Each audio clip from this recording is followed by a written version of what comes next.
Assalamualaikum warahmatullahi wabarakatuh. Perkenalkan, saya Hanifah, perwakilan dari kelompok 1 akan membacakan hasil diskusi kami yang berjudul Ada Apa Dengan Fujifilm. Pertama-tama, saya akan memperkenalkan anggota kelompok saya. Yang pertama, ada Eva Nurdiana Rahmadanti. Yang kedua, ada Alda Fahira Fadel. Yang ketiga, ada Kaitsa Hanun. Yang keempat, ada Ajeng Dwi Retno Ambar Danastri. Yang kelima, ada saya sendiri, Hanifah Putri Indira Permana. Dan yang keenam, ada Siti Arauda J. Mahmud.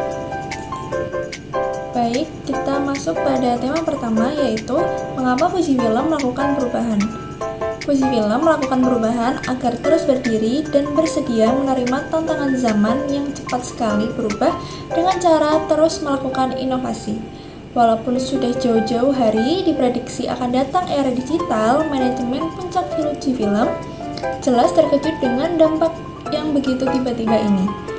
Hal yang membuat dampak pada Fujifilm semakin parah adalah adanya perpaduan antara kamera digital dan ponsel. Perpaduan ini benar-benar destruktif dan merevolusi fotografi digital. Fotografi digital menjadi lebih murah dan lebih cepat, sementara Facebook, Instagram, Pet, dan Twitter semakin melejitkan fotografi smartphone. Faktor yang mempengaruhi second foundation dari Fujifilm. Setelah bisnis film fotografi mati, Fujifilm melahirkan diversifikasi bisnis yang lebih beragam. Era digital pada tahun 2006, bisnis film fotografi jauh ke titik yang paling rendah kemudian mati. Apa saja perubahan yang dilakukan? Apakah berhasil? Berikut penjelasannya. Yang pertama, selain membuat film fotografi pada tahun 1934 sampai 1950, Fujifilm masuk ke bisnis lensa dan optik serta peralatan medis dan sistem grafis.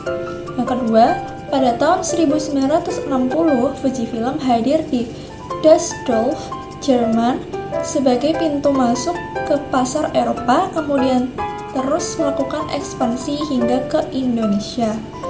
Pada tahun 1970, Fujifilm mulai melakukan pengembangan produk X-ray dan membuat kamera digital.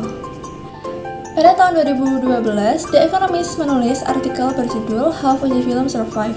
Artikel tersebut membuat bagaimana langkah cepat Fujifilm, yaitu dengan cara memperkuat bisnis Fuji Xerox dengan menggelontorkan 1,6 miliar dolar AS untuk mencengkram bisnis non-image. Hasilnya dirasakan 16 tahun berikutnya. Bisnis dokumen solution mereka melipir menyumbang 50% atau nyaris mencapai satu bisnis kamera dan alat cetak sebelum era 2000-an. Apa yang menjadi penyebab keberhasilan atau kegagalan perubahan pada Fujifilm?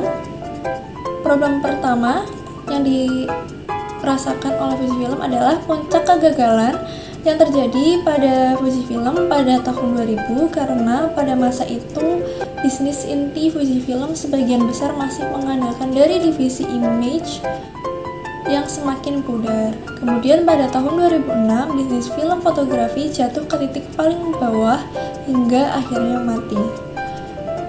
Lalu pada tahun 2010 saat pasar film merosot menjadi kurang dari 10%, Fujifilm bisa mengembangkan pemasukannya sebesar 57%. Jika dibandingkan dengan pada tahun 2000, Fujifilm mereorganisasi bisnis dengan memotong lini produksi dan menutup fasilitas yang tidak diperlukan.